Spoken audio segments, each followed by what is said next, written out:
A hip pizza joint in Oakland. Sophisticated sips and sushi in Dublin. And hoagies paired with wine for the win in San Francisco. Hi. Hello. Just ahead on Check Please Bay Area. We're coming back here every weekend. This is our new dessert.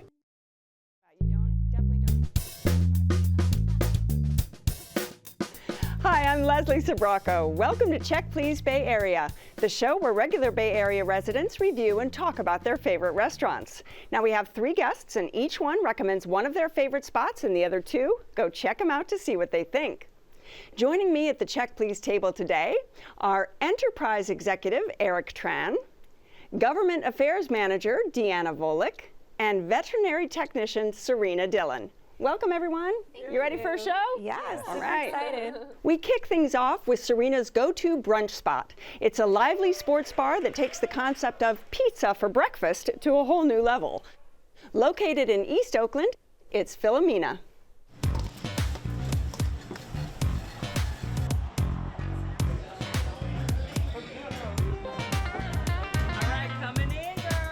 Philomena's home. It's a place you can come to after a long day's work, have a beer.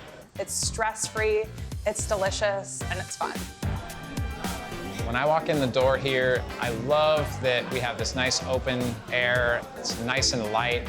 There's hand-drawn art everywhere. And the service staff is always smiling and happy and warm. Our food, it's just fresh, locally made every single day. Our pizza dough is so delicious. It's a soft, fluffy New York style pizza dough. Our marinara is mild but delicious. We do a nut-free, dairy-free pesto, which is really great.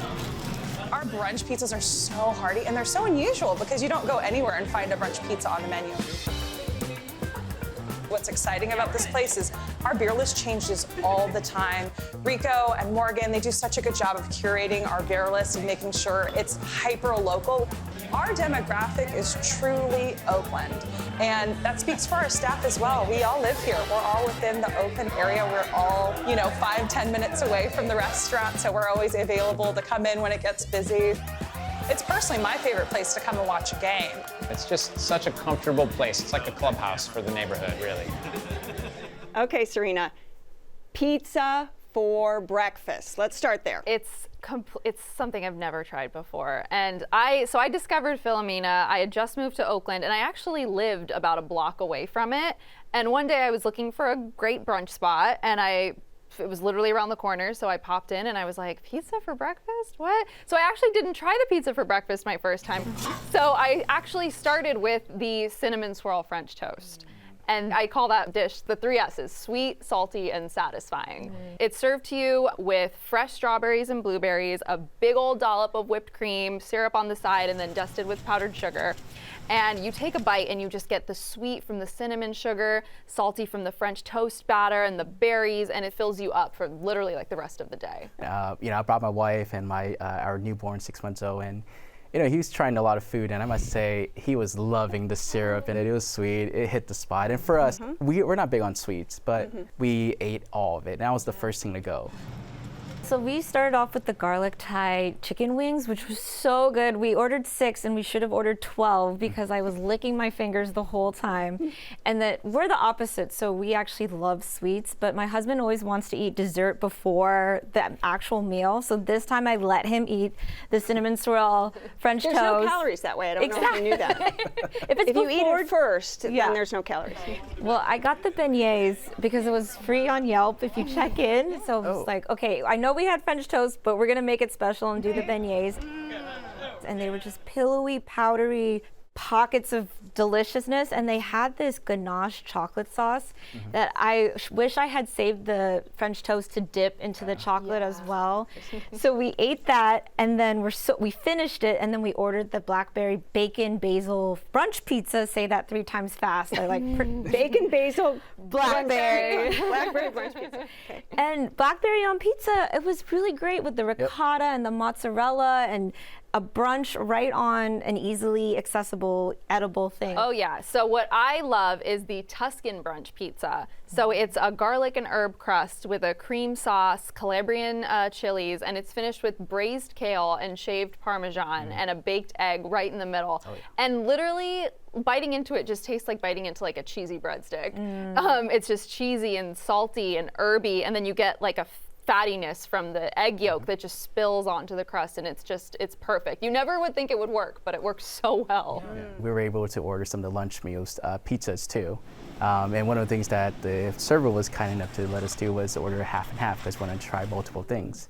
And so we did the Miss Piggy. Yeah. I've never really had pork belly on a pizza before. And then the combination of that, in addition to the sausage and the cornmeal crust, it was just perfectly crisp and soft and pillowy on the inside. And then the other one, we did the mushroom pizza. Awesome mushroom. It was just probably some of the best mushroom I've had in a while. And I'm not a big veggie person too, so. Did you have anything to drink with your dishes? Yeah, or? Absolutely. I did we did the Pilsner, but what really was a highlight was their Shisho mint mojito. That's what I had. That's what I wanted. Yeah. That you could probably drink a gallon of that and just feel great and just sit by the sun somewhere. That was awesome. Were there any more dishes, Serena, that you get? Yeah, so I actually tried the shakshuka this time when I went for brunch. Shakshuka. I had never had shakshuka before, but I was just like, this looks interesting. I'm gonna try it. So it's totally unique. It's a tomato and red bell pepper sauce with mozzarella cheese, eggs, and then they serve it with 2 slices of toast, which that was honestly my favorite part. Just dipping the toast into the sauce, you get like this salty crunchiness, this butteriness from the toast, and then this tangy tomato sauce in there. It's just a really good complement with the pizza, and it works so well. You know, talk a little bit about the atmosphere of the place. We called it Beats and Brunch because they were bumping the music. Like it was 90s and 2000s hip hop and R&B, and it was just a perfectly beautiful sunny Oakland day. Yep. And I love the fact that, obviously it's a sports bar, but you could bring your kids there too. We saw families there, younger couples. Yeah, it's a great place to just hang out with your friends, watch a game, grab a beer, get some pizza, get some brunch. Like it's good for any time of the day, really. If you would like to try Philomena, it's located on 14th Avenue in East Oakland, and the average tab per person without drinks is around $20. When it comes to ordering sushi at his favorite Japanese restaurant, Eric is all about the rolls. The bolder, crispier, crunchier, the better. Throw in an equally creative cocktail or two, some lively atmosphere, and he's got the recipe for the perfect night out. Whenever he's in Dublin, he makes sure to hit the happy hour at Amakara.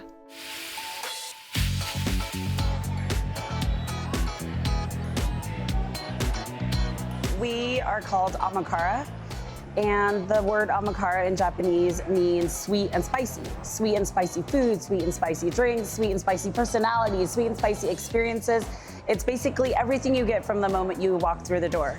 For us, quality of the product is essential. Great portions and some sort of different, creative, unique spin.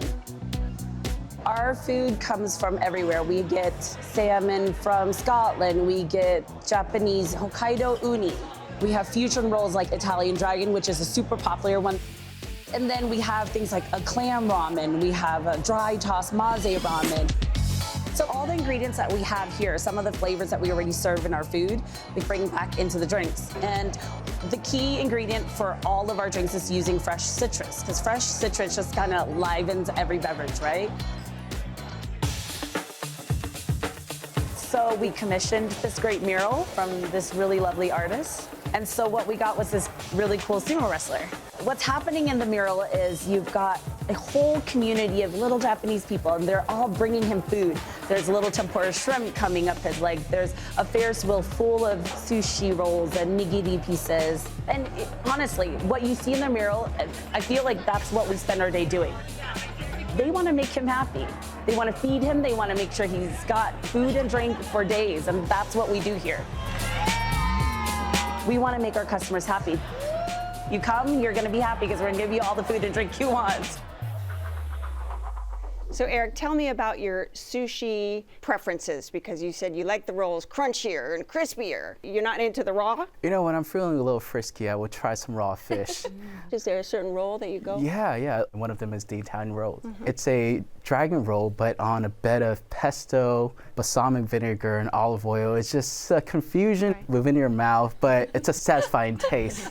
I personally love their sesame chicken. It's different from everything else that I've ever tasted at other restaurants. It's crispy to the last bite. Their sauce is very potent and strong, and so you can taste every bite. The cinnamon, the ginger taste in it, it tastes great. And I don't know what they do with their rice. It's probably some of the best sushi rice I've ever had in my life. I don't know why. Yeah, so I actually don't eat meat. So going to a sushi place is always an interesting experience. We started with the seaweed salad, which I loved. I've never actually had a seaweed salad before, but I was like, this looks interesting. So it's chewy and a little salty, but also sweet with the seaweed. And then it has chili flakes like peppered in there. So in each bite, you get like a little sweet, a little salty, and then just enough kick in there to make it like bring it up just another notch. I also got the grilled edamame, which I've had edamame a million times. Every sushi restaurant I get to, never had it grilled. And so you get it, and it's served to you in the bowl like normal, and it's a little charred on the outside, so you get like this meaty saltiness from the edamame, but the char on it, whatever, I don't know what it is about it, but it just like Deanna's over here going, it's so good. And I was just like, why has no one ever done this before? Well, I'm sighing because I always get edamame. It's like my favorite appetizer at a sushi restaurant, and my husband always makes fun of me. So this time I didn't get it. You didn't? So I was like, there's so many other things to try. Why are you going to get the edamame? And now I'm like, okay, I need to go back and get it. You're going back to every restaurant. I know. So tell me what you guys ate. Well, we started off with the tuna ceviche salads, and so it was like diced tuna with mango and jalapeno and a citrus vinaigrette over a bed of salad, and then on the side was a sesame wonton crisp that you could just scoop it up into your mouth. And it was actually my favorite dish because it was the perfect starter to get into the rolls. But it was really great on its own, and the portions were huge, so we had enough to take home for later. But it was a really good starter dish. So then we got this scallop paradise. It's 4 pieces, not the long roll, and it's a tempura scallop on top with spicy mayo and teriyaki and 3 kinds of tobiko. I love scallops, and this was so good. So I got the ume shisomaki roll, which was just like a typical roll with pickled plum paste, shiso, and cucumber. The pickled plum gives it a really tart flavor, but the shiso and the cucumber really work together to kind of cool it down, and it gives you just an overall really pleasant experience in your mouth. But my favorite roll was I got the avocado mango roll. So you get the avocado, which is creamy and delicious, and then the mango gives it this perfect, fresh, sweet, tart bite in your mouth. And it was just like, I know it's in Dublin and it's a drive, but I was like, I will come back here every weekend just for this one roll. Yeah. For me, I've always gone to their cocktails. I do their old fashions. It's consistently great. You can expect it to be strong and just enough to get you by, and then you can still get a couple more. Yeah, so I had the Amakara cocktail, which it's peach vodka, peach schnapps, lychee sake, and it looks beautiful. And then my boyfriend who I went with got the spicy pineapple margarita, which is served to you with a pineapple wedge, and it actually has like peppers floating in the glass, which was amazing. So we had the matcha meal, which was so good. It was very complex because of the vodka, and then there's green tea and ginger beer and the matcha on the rim. It was a little bitter, but then when you took that sip of the cocktail, it just went really well together, and it was so cool looking. And all of their dishes are so pretty. Like a very visual, very place. Instagrammable. And we also had the yume moso, which was also Instagrammable, and it was their Japanese version of a mimosa, and it was dangerous because you could drink the whole thing and not feel it, and then feel like you wanted 2 more, so I kind of held myself back. What about service? Amazing. When you're in the main dining room, there's this army of sushi chefs at the front that you can see them working, and so you can kind of see why the service comes out so quickly, because they're just like machines. Correct. And you're just like, okay, this is really cool place for sushi. Like for sushi, but yet Eric likes the ribeye steak. The ribeye steak is fantastic. It comes out perfectly medium rare every single time. And this amazing garlic butter sauce. What about dessert? Did anybody have any dessert? Oh my God. We were so full, but we looked at the dessert menu and there was a grilled pineapple sundae on there. And I looked at my boyfriend and I was like, we have to make room for this. It's scoops of vanilla ice cream with grilled pineapples, cinnamon sugar, and it was just perfect complementary flavors and textures. And I was literally like bursting, but I forced myself to finish it. And I was like, we need to get this to go. We're coming back here every weekend. This is our new dessert. Something about grilled veggies and fruits, it just complements everything that you eat. And that's the beauty of this restaurant. It's like I can take anyone from all ethnicity, all different backgrounds, and all across the Bay. They can find something that they like. You can close your eyes, just blindfold and just pick a couple of things, and I'm sure you'll like it. If you would like to try Amakara, it's located on Dublin Boulevard in Dublin, and the average tab per person without drinks is around $35. Known as the official sandwich of Philadelphia, the hearty hoagie is traditionally a split roll stacked sky high with deli meats. Now, Deanna says she's found a West Coast version with fillings that bring the classic hoagie experience to a whole new level. She grabs them to go in San Francisco's Outer Sunset at Palm City Wines.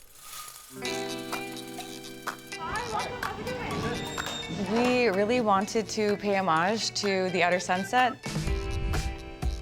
Hi there, welcome. How are you doing? And we just love it out here. And we looked at like where the origin of the name, the Sunset, came from. And it turns out back in, I think it was like 1894, when the Midwinter's Exposition and the christening of Golden Gate Park was happening. The area hadn't been named and it was mostly sand dunes. So one of the major newspapers basically said, come on out to Palm City, trying to entice people to come out here. We're this kind of like random spot in this random outer neighborhood, so we focus on a lot of wines from a little bit more obscure places, whether it's border regions, whether it's varietals you may have never heard of. And I think the biggest emphasis is we hope that our hoagies punch above their price point, and we hope our wines do the same thing as well.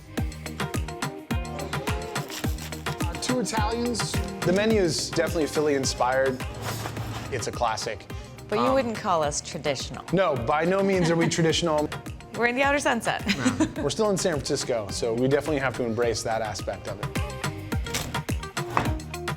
The cauliflower is a lot of fun. It definitely has a lot going on. Not only is it rubbed with a whole intense custom spice mix before it's roasted, but texturally there's just so much going on. There's pickled onions and vegetables, there's cilantro, there's crispy shallots. She's our official cheese spread taste tester, so. Cheers. Thank you very much. I hope what our guests experience is just a sense of comfort and coziness. Do you have any questions? Are you doing okay? Yeah. We want to focus on enjoyment and giving people an opportunity to try something different. And I feel like being from the outside, one of the last like working class neighborhoods in San Francisco. Afternoon. Hi. All right. So it's just this sense of community that we really like hope to create, because I don't think you can open something in the Outer Sunset without embracing the community and being a part of it. Okay, Deanna, I love the combination of a wine destination with hoagies. Yeah, it's so unique, and I think that's the great part about this restaurant. So I grew up in the Outer Sunset, and any new restaurant there, it's sleepy, it's foggy, so it's a big deal when a new restaurant opens, and they opened during the pandemic. So they were supposed to be a wine bar, small plates business. They had to pivot. The husband's from Philadelphia, so they started selling these hoagies, and these hoagies became the best part of the restaurant. My favorite, and I know it's kind of sacrilegious, is the roasted cauliflower hoagie. And putting a cauliflower on bread, you're like, okay, that's a little weird. It's roasted spiced cauliflower with a lemongrass ginger aioli. You have hot honey, avocado, it's so creamy, and fried shallots. And it's stuffed into this delicious bread that's like vehicle for this amazingness in your mouth. Yeah. So, cauliflower hoagie? I actually am not a huge cauliflower person. I know, the vegetarian at the table doesn't like cauliflower. How is that possible? I don't know. But I did really enjoy a lot of the appetizers that we got. So one of the things that we got was the spicy garlic cheese spread. Oh, yeah. And they serve it to you in a bowl with olive oil on top and with a side of crostini to spread it on. And it comes out with a knife so you can be like a civilized person and spread it on your crostini. I took one bite of it, I threw that knife out, and I was just like, I want a jar of this to go. It was amazing. I would go back to the city just for that. Did you have anything to drink with it? Yeah, so the wine is awesome. Yeah. So we tried some rosés, which were delicious. I tried one that was like a darker rosé, which I thought was, I've never had that before. I have to say their beer wine is also fabulous because my husband's the assistant brewmaster at Anchor Brewing Company. Really? So he that's knows awesome. his beer. Yeah, and their beer list is quite good. Is really good, and we always go and try 2 new things that we never tried before. So we like the jardinera, which is an appetizer. It's the pickled vegetables. So I usually like to get that before the sandwich just to cleanse your palate. And then a new sandwich is the shrimp sandwich, which is shrimp with salt and vinegar chips on the sandwich as well, and just like lettuce and tomato. And it's my second favorite now. I had 3 amazing sandwiches there, and for me, I personally love the Italian American. It had just a handful of just stuffed with mortadella, and the breads were smeared with copious amount of fontina cheese spread.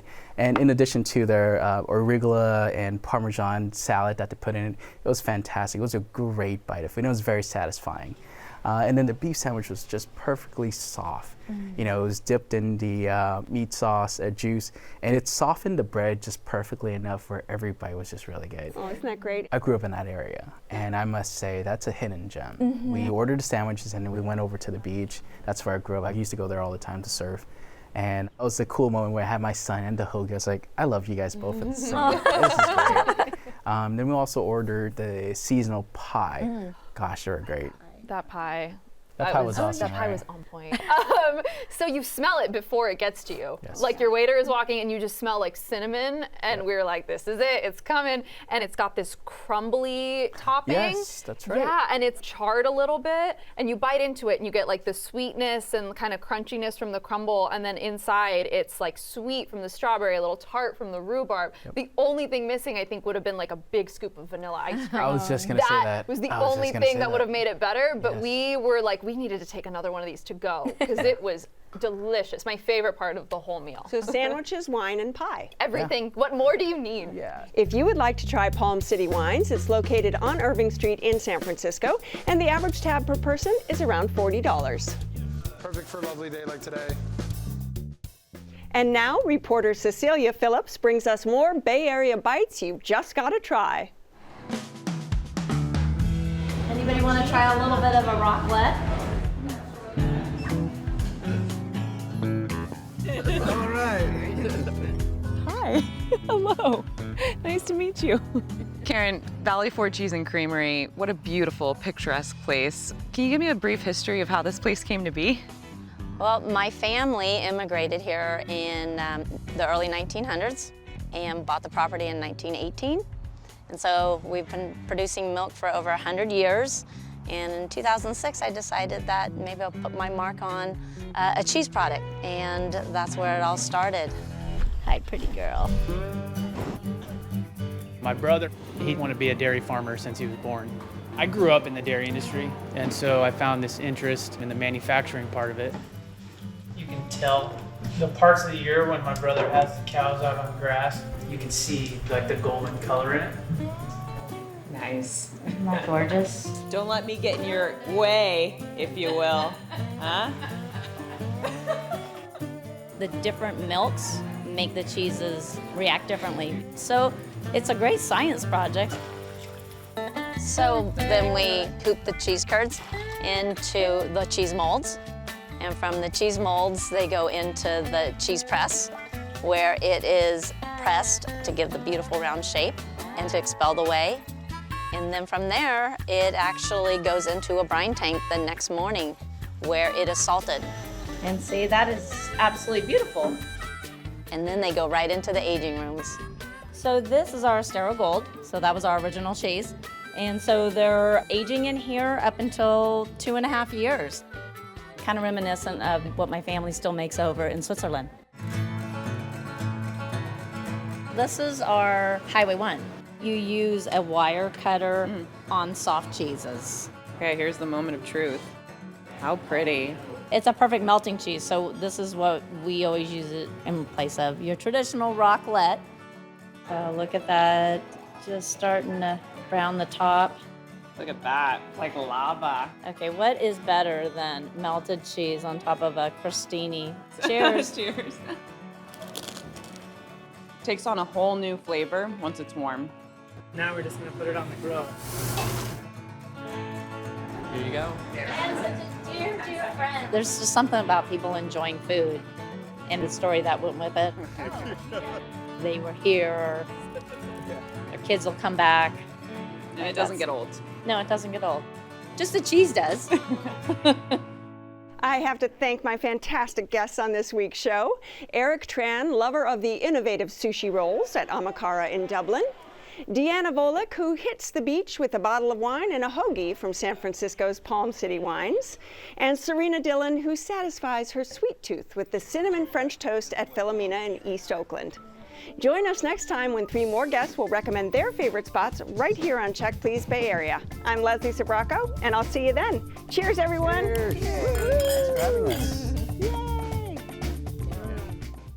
Check Please Bay Area is made possible by the members of KQED and by... It's our food rescue program that feeds people, not landfills. It's 1,000 things, big and small. Sutter Health. Total Wine & More offering delivery and curbside pickup options with over 8,000 wines, 2,500 beers, and 4,500 spirits. Customers can shop in-store, online, or on our app.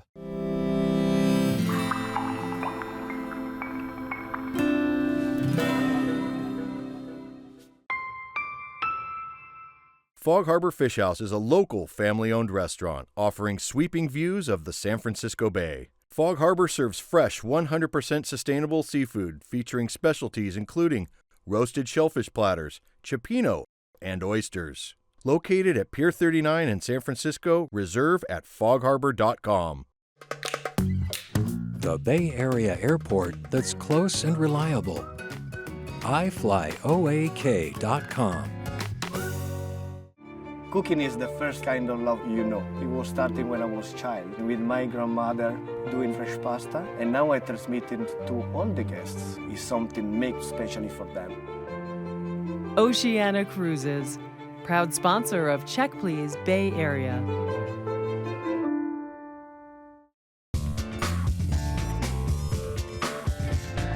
Oh, they're all coming this way.